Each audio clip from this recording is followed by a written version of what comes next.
అది క్లైమాక్స్. ఇందులో మీరు ఫన్గా చూపిస్తున్నారు నాకు అదే. కాకపోతే అంటే ఆ క్యారెక్టర్స్ చూసినప్పుడు 3 క్యారెక్టర్స్ కూడా జీవిత ఖైదీ ఆ సినిమా క్యారెక్టర్సే నాకు ఇక్కడ వచ్చినాయి. సేమ్ క్యారెక్టర్స్ సేమ్ మొత్తం అది అలా అయితే అనిపించింది. ఫన్ను సీరియస్ అది.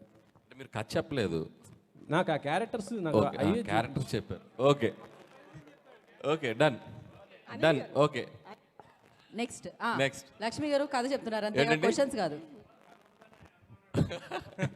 అందుకేగా మిమ్మల్ని అడుగుతున్నాం.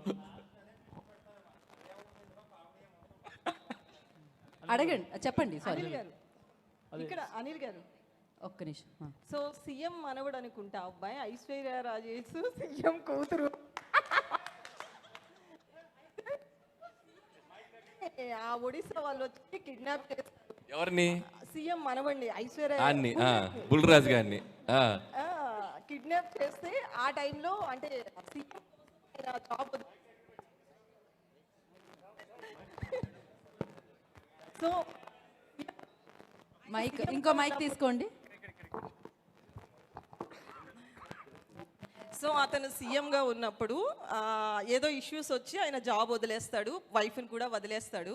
మళ్ళీ కొడుకు కోసం వీళ్ళందరూ కలుస్తారు. అప్పుడు ఆమె ఎంప్లాయీగా ఉన్నారు, కాప్గా ఉన్నారు. సో కొడుకుని కనిపెట్టడానికి వీళ్ళంతా ఒక గేమ్. అందులో లాస్ట్లో ఆ లేడీస్కి సంబంధించి సమ్ సెన్సిటివ్ పాయింట్ ఇస్తారనిపిస్తుంది. ఎందుకంటే అనిల్ రావుపూడి అంటే 100% ఒక మెసేజ్ ఉంటుంది. అది భగవంత్ కేసరి కావచ్చు, ఇప్పుడు కావచ్చు. ఇది మొత్తం సీఎం పాయింట్ ఆఫ్ వ్యూలో ఉంది. ఇప్పుడు మీరు చెప్పిన దాంట్లో అనిల్కి ఒక కొత్త స్టోరీ దొరికిందండి, సీక్వెల్ దొరికింది. అండ్ ఇంకోటి ఇందాక మీరు అన్నట్టు దిల్ రాజు గారికి దీంట్లో ఏం ప్రమోయం లేదు మొత్తం. ఇది అనిల్ నిన్న ఫోన్ చేసి సరే ఇలా కొత్తగా చేద్దాం అనుకుంటున్నా నీ కాన్సెప్ట్ చెప్పాడు. సో చాలా బాగుంది చెయ్యని ఇలా అనుకున్నాం అంతే. నాది దీంట్లో ప్రమేయం లేదు.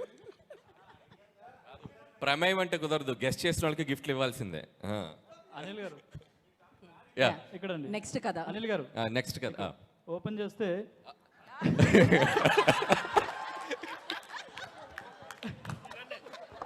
నెక్స్ట్ షాట్ చెప్పండి ఒకసారి. అదే సాయి కుమార్ గారు ఎలివేషన్తో మీరు వస్తారు. అప్పట్లో ఒకడు ఉండేవాడు పోలీసు, ఇలా ఉండేవాడు, ఇలా గంభీరంగా ఇలా ఉండే, ఆయన కొడితే ఎక్కడెక్కడ వెళ్ళిపోతారని ఒక ఎలివేషన్ వస్తుంది. ఎలివేషన్తో మీరు వస్తారు. అక్కడ ఒక ఊర్లో గ్రామంలో సాఫ్ట్వేర్ కంపెనీ పెట్టాలనుకుంటారు.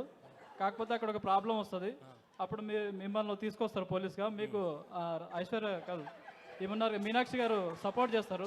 ఆమె ఆల్రెడీ డిపార్ట్మెంట్లో ఉంటారు. సపోర్ట్ చేసిన తర్వాత మీరు ఎలాగో ఎక్స్ గర్ల్ ఫ్రెండ్ కాబట్టి మీ మధ్యలో మళ్ళీ ఆమె వస్తారు.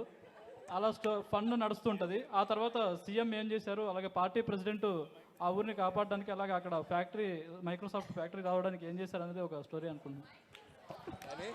కాదు, తెలుగు ఫిల్మ్ ఇండస్ట్రీలో ఒకరు కథ చెప్తుంటే లైవ్ పర్ఫార్మెన్స్ చేసింది ఇదేనేమో. మీరు కథ చెప్తుంటే మీ ముందు పాత్రలు కదులుతున్నాయి, మీరు గమనించారా లేదో. సంక్రాంతికి వస్తున్నాం, 2025, 26, 27 వరకు వచ్చేస్తాయి కథలు.